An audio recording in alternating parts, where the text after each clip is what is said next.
किसी ने बड़े कमाल की बात कही है कि सिंह बनो, सिंहासन की चिंता मत करो, क्योंकि सिंह जिस चट्टान पर बैठ जाता है वही सिंहासन बन जाती है। हाय गाइस, मैं हूं आरजे कार्तिक। एक छोटी सी कहानी। ये कहानी है अकबर और बीरबल की। एक बार जहां पनाह अकबर ने बीरबल से कहा कि बीरबल बताओ अविद्या क्या है। बीरबल ने कहा कि महाराज, इस सवाल का जवाब देने के लिए मुझे 4 दिन की छुट्टियां चाहिए। तो अकबर ने पूछा कि छुट्टियां क्यों चाहिए। तो बीरबल ने कहा कि महाराज, मैं परेशान हो गया हूं, आपके सवाल का जवाब देते देते दिमाग थक गया है, दिमाग को थोड़ा आराम चाहिए। 4 दिन के बाद जब वापस आऊंगा तो पक्के से बताऊंगा कि अविद्या क्या है। अकबर ने कहा ठीक है, जैसा तुम्हें मंजूर है। बीरबल को 4 दिन की छुट्टियां मिल गई। वो घर गया। घर जाने के बाद में सीधा मोची के पास गया और मोची के पास जाकर के बोला कि किसी शानदार जूतियां बनाओ जिसे जो देखे देखता रह जाए। तो मोची ने कहा कि कैसी बनानी, थोड़ा बताओ, नापो आप। तो बीरबल ने कहा नापो आप कुछ भी नहीं, 1 बित्ती चौड़ी बना दो, 2 बित्ती लंबी बना दो, आराम से शानदार वाली बना दो। तुम्हें जितना टाइम चाहिए ले लो, लेकिन उनमें हीरे जवाहरात जड़ने हैं तुम्हें और सोने चांदी के तारों से सिलाई करनी है। ऐसी जूतियां बनानी है जिसे देखने के बाद लोगों के मुंह से सिर्फ वाह निकले। तो मोची ने कहा कि जनाब, बनवा किसके लिए रहे हो। तो बीरबल ने कहा कि ज्यादा सवाल जवाब मत करो और बनने के बाद में तुम भूल जाना कि तुमने बनाई है, यही शर्त है। मोची ने कहा मंजूर है। 3 दिन के बाद में मोची ने जूतियां बना दी। बीरबल गए, पैसे दिए, जूतियां ले ली। उससे फिर से कह दिया कि किसी को बताना मत कि तुमने बनाई है। बीरबल ने क्या किया, एक जूती अपने घर पर ले जाकर के रख दी और दूसरी जूती जो थी उस जोड़े की, उसको ले जाकर के मस्जिद में फेंक दिया। सुबह सुबह मौलवी साहब पहुंचे नमाज पढ़ने के लिए तो उन्हें वो जूती दिखाई दी। हीरे जवाहरात जड़े हुए थे, सोने चांदी के तारों से सिलाई हो रखी थी। मौलवी साहब को लगा कि ये जूती किसी आम इंसान की तो हो ही नहीं सकती। उन्हें लगा कि ये जूती जरूर ऊपर वाले आए होंगे नीचे, ऊपर वाला आया होगा नीचे नमाज पढ़ने के लिए और उनकी जूती यहां पर छूट गई होगी। मौलवी साहब ने उस जूती को उठाया, अपनी आंखों पर लगाया, माथे से चूमा, सर पर लगाया। उसके बाद में जितने लोग वहां नमाज पढ़ने के लिए आ रहे थे सबको बताया कि देखो भैया, ये जूती छूट गई है और मुझे तो लग रहा है कि आम आदमी की नहीं है, तो ऊपर वाले की है। लोगों ने कहा बिल्कुल सही कह रहे हैं जनाब, ये तो ऊपर वाले की है। हर किसी ने वही किया, सबने चूमा, माथे पर रख लिया।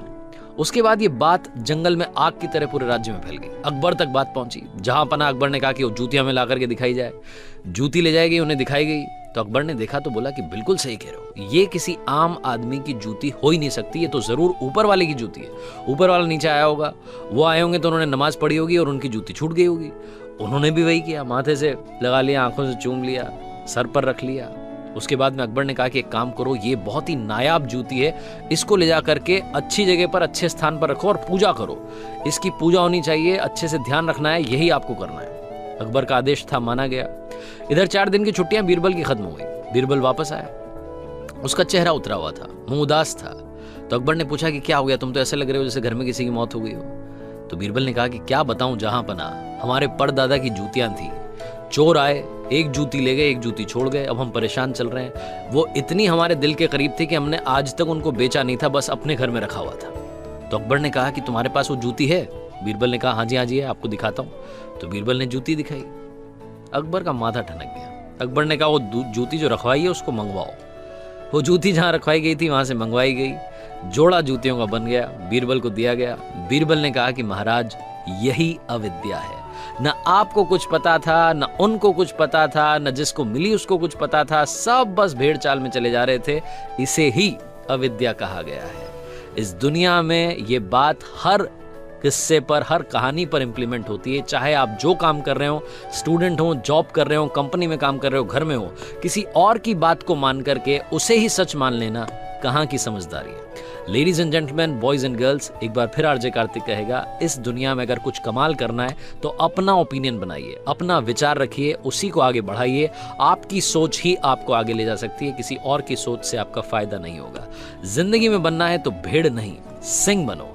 आरजे कार्तिक फिर कहेगा, अपनी सोच के साथ, अपने हौसले के साथ, मेहनत के साथ, हिम्मत के साथ और ऊपर वाले के आशीर्वाद के साथ कर दिखाओ कुछ ऐसा कि दुनिया करना चाहे आपके जैसा। याद रखिए, हर सोमवार सुबह 9:30 बजे मेरे पेज पर, मेरे चैनल पर एक नई कहानी।